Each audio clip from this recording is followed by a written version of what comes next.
C'est parti Nicolas, retour sur l'intervention d'hier de François Hollande. Au début, je me dis lundi c'est fini, on n'en reparle plus. Je vois notre président, il fait de la calinothérapie, ça va aller. Je me dis il sait en fait, il est président, il peut pas croire à tout ce qu'il dit, cette histoire de boîte à outils qui va doper la croissance et l'emploi. Et puis là j'ai un choc, mais un vrai choc.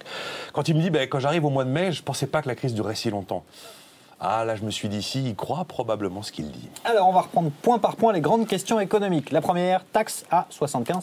Bon, le symbole est sauf, la mesure est dévitalisée politiquement. Ça va être chaud pour les clubs de Ligue 1, ce sont des entreprises comme les autres. Et puis il n'est pas impossible qu'on commence à assister à des délocalisations de sièges sociaux de grands groupes. Ça fait partie des options. Alors la mesure qui concerne des millions de Français, le déblocage exceptionnel de 20 000 € de participation pendant 6 mois.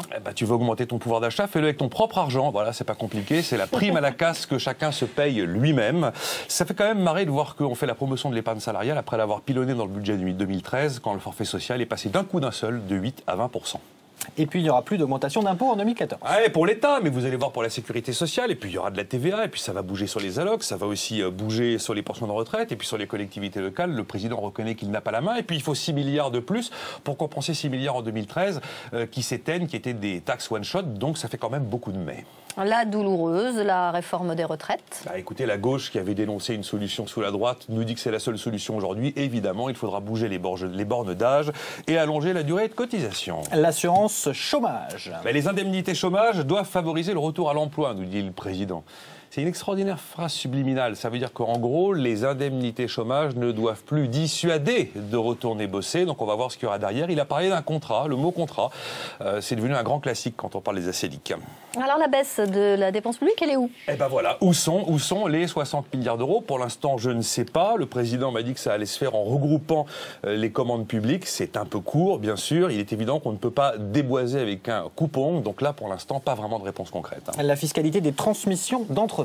Elle va être allégée, la fiscalité des transmissions d'entreprises. Et là, vous en avez certains qui y voient un signe très important. Peut-être le seul signe nouveau d'hier.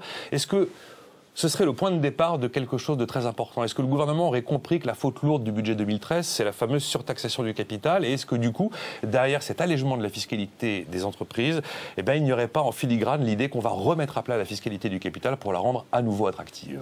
Alors en conclusion, Nicolas, attention, je vous sens un peu sévère. Non, écoutez, le président gère les affaires courantes globalement et puis il pense que la croissance fera le reste. Et je pense vraiment qu'il le croit, si vous voulez. Globalement, hier, le message c'était, voilà, les outils sont là, tous les outils sont là. Après, j'attends. Le problème, c'est qu'on a un président, à mon avis, qui est beaucoup trop normal. Beaucoup trop normal pour une situation qui est très anormale. On ne peut pas gérer ce qui se passe comme un simple trou d'air économique, alors que véritablement, c'est un décrochage qui est beaucoup plus profond.